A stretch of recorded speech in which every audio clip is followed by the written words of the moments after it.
ऐसा लगने लगा जैसे वो औरत उनकी छाती पर आकर के ही बैठ गई थी और कहा कि अगर तूने मुझे मेरे गहने वापस नहीं किए तो अब तू जिंदा नहीं बचेगी, क्योंकि अब मैं तुझे ज्यादा समय नहीं देने वाली हूँ। हर एक अनहोनी के चैनल के बहुत ही डरावने और रोंगटे खड़े कर देने वाले भूतिया कहानी के एपिसोड में आपका स्वागत है।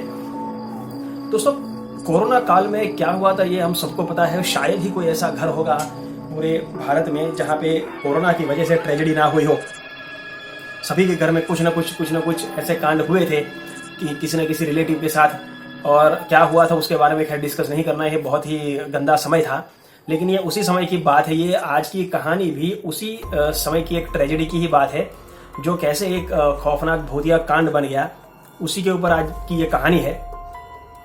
दोस्तों, हम सब जानते हैं कि कोरोना के समय में कितनी सारी लाशें ऐसी थी जिनका डिस्पोजल कर दिया गया था और उनके रिलेटिव्स तक को इसके बारे में बताया नहीं गया था। कई लाशें हमने देखा नदी में बहा दी गई, कई खड्डों में बहा दी गई थी, कई को डायरेक्ट हॉस्पिटल से सीधा शमशान घाट में जाकर के जला दिया गया था, इलेक्ट्रिक शमशान में। ये सभी लोग जानते हैं, उसमें कोई कहने की बात नहीं है, सभी इससे अनुभवित हैं। उसी समय की ये बात है जब बहुत सारी लाशें रहती थी, उनका डिस्पोजल किया जाना रहता था।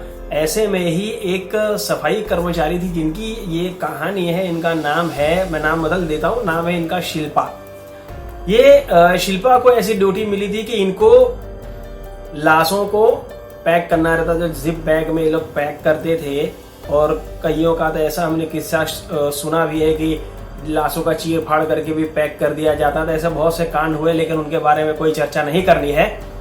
तो ऐसे ही जब ये शिल्पा लाशों को जिप करने के लिए जा रही थी, उसी वक्त उनके सामने एक डेड बॉडी थी जो एक महिला की थी, और उसमें बहुत से गहने, मतलब सोने के गहने जो है पहने हुए थे, गले में, हाथ में और पैरों में जो है काफी अंगूठियां और हार वगैरह थे। तो शिल्पा को लालच आ गया, ये वैसे भी बहुत गरीब थी।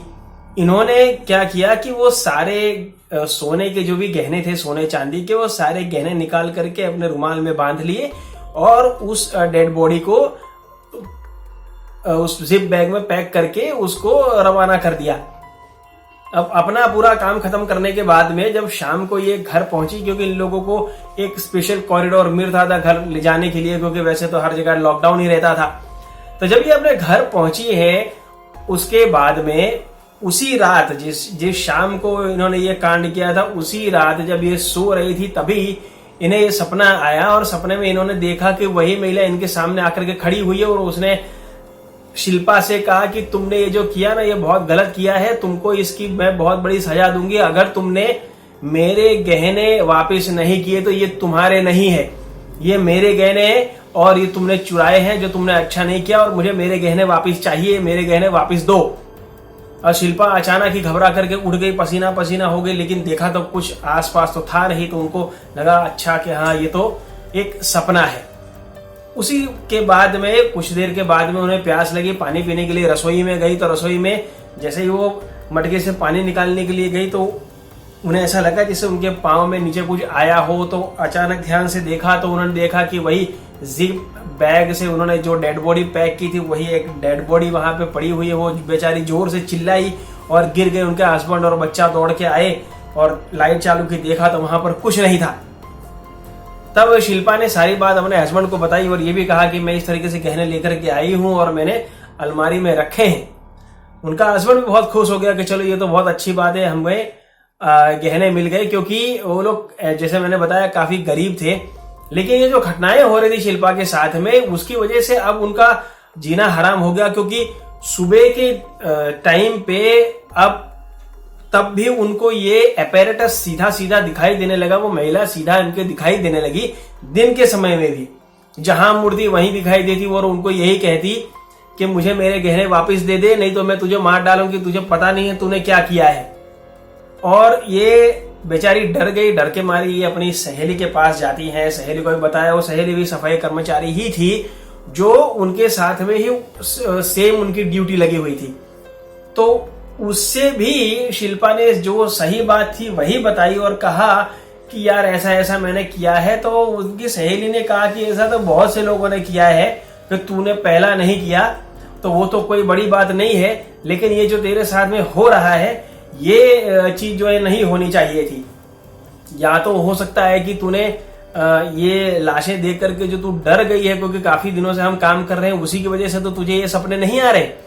शिल्पा को भी लगा कि शायद हो सकता है ऐसा ही हो, तो उस दिन रात को भी उनके साथ में ऐसी ही भयानक घटनाएं घटी। अब तो उनको ऐसा लगने लगा जैसे वो औरत उनकी छाती पर आकर के ही बैठ गई थी और कहा कि अगर तूने मुझे मेरे गहने वापस नहीं किए तो अब तू जिंदा नहीं बचेगी, क्योंकि अब मैं तुझे ज्यादा समय नहीं देने वाली हूं। शिल्पा के होश को उड़ गए। वो अपने हस्बैंड को चिल्ला करके जगाने लगी, जगाया, उसके हस्बैंड उठे और उसे बात बताई। हस्बैंड ने भी वो बात मानी नहीं। तभी अचानक उन्हें खून की उल्टी तक हो गई। जब ये हुआ तब हस्बैंड भी डर गया और उसने कहा कि अब तो तुमको लगता है कि हॉस्पिटलाइज करना पड़ेगा, लेकिन उसने कहा कि नहीं, मैं हॉस्पिटलाइज नहीं होने वाली हूं, मुझे मेरी सहेली से मिलना है। जब वापिस से वो अपनी सहेली से मिलने के लिए जाती है, रात के समय ही, रात में ही दोनों मिलती हैं, तब भी उनको उनकी सहेली ने यही कहा कि अब मैटर सीरियस होता जा रहा है, क्योंकि ऐसा होना नहीं चाहिए था। तो अब मैं जो है एक पुजारी को जानती हूँ, उसी को हम जब मिलेंगे तभी होगा, लेकिन लॉकडाउन है, जाएंगे कैसे? तो कैसे भी करके कुछ भी तिकड़मबाजी करके वो उस पुजारी के पास में पहुंची। उसको जाकर के इन्होंने सारी कहानी बताई और उस पुजारी ने कहा कि देखो बेटा, तुमने बहुत बड़ी गलती की है और गलती की सजा तुम्हें ऑलरेडी मिल रही है, लेकिन जैसा तुम्हें उन्होंने बताया होगा वैसा ही तुम्हारे साथ। अगर तुमने गहने वापस नहीं किए तो तुम जिंदा नहीं बचने वाली। अगर तुमको जिंदा बचना है, क्योंकि इन लोगों के वैसे भी अकाल मृत्यु हुई है और ये सभी भयानक प्रेत ही हैं, तो वो तुमको वास्तव में नहीं छोड़ेगी अगर तुमने उसको उसके गहने वापस नहीं किए तो। दोस्तों, उसके बाद में शिल्पा काफी ज्यादा डर गई और उसने कहा कि लेकिन मैं अब वो गहने दूं तो दूं कैसे, क्योंकि वो तो हॉस्पिटल की बात थी। उसको तो जिप बैग में डाल करके वो तो कहाँ चली गई डेड बॉडी ये भी नहीं मालूम, चाहे वो शमशान गई है या उसको कब्रिस्तान में डाला गया है या कहीं खड्डे में डाल गया है, मुझे ये भी नहीं पता। अब मैं जाकर के कैसे उसे ढूंढूं और कहाँ दूं? उन्होंने कहा कि देखो, तुम इस बात की चिंता मत करो, तुमने जहां से ये गहने लिए थे तुम उसी जगह जाकर के ये गहने की पोटली रख दो और बोल दो कि मैं तुमको तुम्हारी अमानत में वापिस कर रही हूँ। उसके बाद में तुम वहां से बगैर मुड़े वहां से निकल जाना, मुड़ करके देखना नहीं, क्योंकि अगर वो तुम्हारे पीछे वापस से लग गई तो फिर तो तुमको कोई नहीं बचा पाएगा। फिर जो दुर्गति उसकी हुई वही दुर्गति तुम्हारी भी होगी। ये सब सुनने के बाद में शिल्पा अपनी सहेली को साथ में लेकर के जाती है। अपनी ड्यूटी के टाइम ही उन्होंने वहां पर वो पोटली ले जा करके रख दी और कह दिया कि मैंने जो गलती की थी मैं उसको सुधारती हूँ, मैंने आपको आपकी अमानत वापस कर दी है। ये बोलने के बाद में दोनों सहेलियां वहां से बगैर मुड़े चली जाती हैं और दूसरी जगह जाकर के अपना काम करती हैं। उस दिन के बाद से दोस्तों शिल्पा को ये सपने कभी नहीं आए। आज इस मैटर को 2 साल से ज्यादा हो चुका है और वो अपना सुखी जीवन जी रही हैं। दोस्तों, कभी कभी डेड बॉडी के साथ में भी कई चीजें ऐसी अटैच्ड रहती हैं जिसके साथ में वो आत्मा अटैच्ड हो जाती है और फिर वो उसका पोजीशन कभी छोड़ना नहीं चाहती। और ये खिलवाड़ कभी नहीं करना चाहिए, नहीं तो जान पर बनाती है, जो शिल्पा के साथ हुआ। आहट कनौनी की चैनल पर भूतिया कहानियों का सिलसिला चलता रहेगा। अगर आपके पास में भी ऐसी कोई कहानी है तो आप मुझे मेरे ईमेल पर भेज सकते हैं। मेरा ईमेल डिस्क्रिप्शन बॉक्स में दिया हुआ है। हो सकता है अगली कहानी आप ही की हो।